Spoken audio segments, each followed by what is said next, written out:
Top tip number 2 is write just like as if you're speaking directly to that one individual. Don't say like we do SEO and PPC like I said earlier. Don't try not to use the word we or I at all, or as little as possible. Use the word you a lot and just speak directly to them. What I find works best for this is I actually like speak into my phone on like Siri Dictate on like a notes page, and that's how I write all my copy. It's just speaking and saying what I would say like ordinarily, and then obviously I like tweak it and refine it. But it's going to make it much more human and much more make them just feel like this person is just speaking to me and they're not just speaking about themselves trying to promote themselves.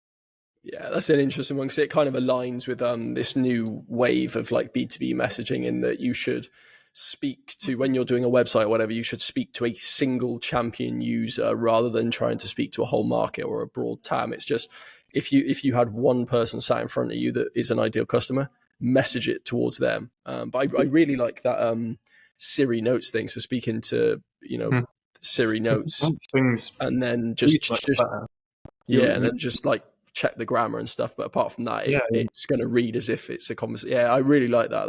That's a very, very good tip. Yeah, and the thing about that is what you're saying about like websites. It's coming about now as if it's a new thing, and it's the same with this sort of like direct mail stuff. But none of it's new at all. Like before the days of email and LinkedIn messages, there was much more what we'd call like traditional like direct response advertising, direct response marketing, and direct response copy is completely about that. And this has been like 50 odd years old, like at least. And like all the old school copywriters, people like Dan Kennedy, Gary Halbert, Joseph Sugarman, they will all write in this exact way. And they're people that like anyone who wants to improve their outreach should study like meticulously. That's how I originally got into this. Because back then, letters, direct mail, was the go-to form of communication. And because you had to pay for it, people wanted to be much more meticulous about what they actually said. Whereas now you can like split test like 50 different emails if you have a big enough database, and it's not going to cost any more. So people just like type whatever and they end up sending stuff out because there's no cost to it without putting that much effort into it, if you know what I mean.